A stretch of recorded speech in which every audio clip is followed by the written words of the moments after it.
I'm a recovering super spender, and I get asked sometimes, like, when do I become a super saver? Like, am I a super saver yet? What do I need to do to become a super saver? And my initial instinct was like, I think I will always be a recovering super spender because it's so easy to backslide into old habits. Like, I don't know if I'll ever feel authentic referring to myself as a super saver, but I decided to look up, like, what is the difference between a super saver and a super spender? And I don't really know what I expected because I got the term super spender from a book that I read a while ago. I can't tell you the title of it. I think I got like maybe 5 chapters deep and then I stopped reading it, and I have no idea what that title was. But there's actually a list of characteristics to figure out if you're a super spender or a super saver. So I'm going to go down the list of each of them and just like see which boxes I tick as of right now. Starting with the characteristics of a super saver, we have prioritizes savings. I do that. Set clear financial goals. Yep. Automate savings. No. Maximize employer contributions. Yep. Increase savings over time. They continually look for opportunities to increase savings contributions, such as when receiving raises or bonuses. Yep. Minimize debt. Super savers actively avoid debt, especially high interest credit card debt, and prioritize paying down existing debt. Yes. Live below their means. They often make conscious choices to live a frugal lifestyle, which can involve driving older vehicles, owning a modest home, and limiting discretionary spending. Yes.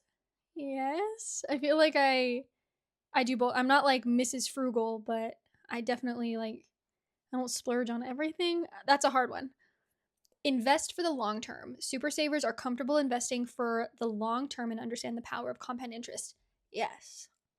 Control spending. They are mindful of their spending habits and avoid unnecessary purchases. Define avoid. They are mindful of their spending habits and avoid unnecessary purchases. They had me in the first half. Got that. The mindfully spend. The unnecessary purchases, though, I think I make a lot of unnecessary purchases still, even while on a no buy for this year. I don't know. Okay, pay bills on time.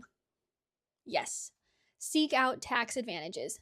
Yes, especially this year. I'm really locking the heck in on that. Okay, I feel like I tick a lot of the super saver boxes. Am I about to have an identity crisis? Now let's look at the characteristics of a super spender. Impulsive spending. Super spenders may make purchases based on emotions and impulse rather than needs.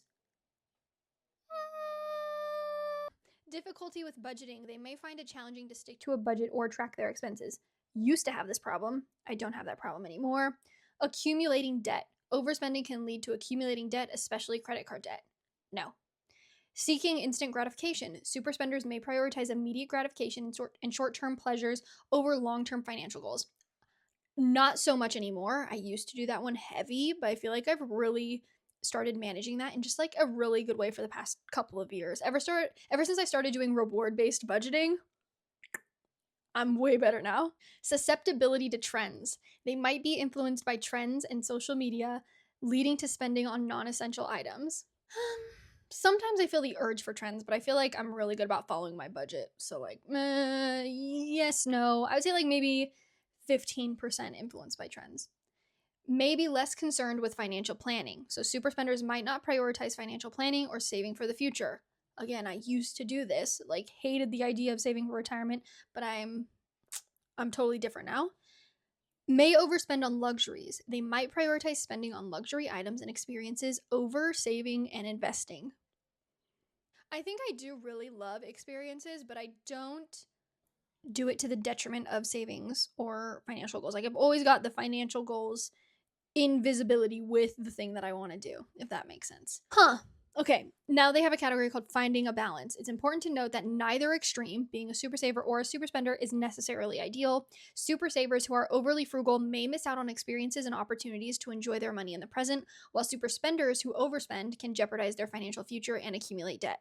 So, I mean, like with everything, you just have to find a balance, I suppose. So I feel like right now I'm pretty balanced. I feel like I play into a lot of my instinctive super spender mindsets, and I don't know, make them work for me. That kind of flips it into a super saver activity. All right.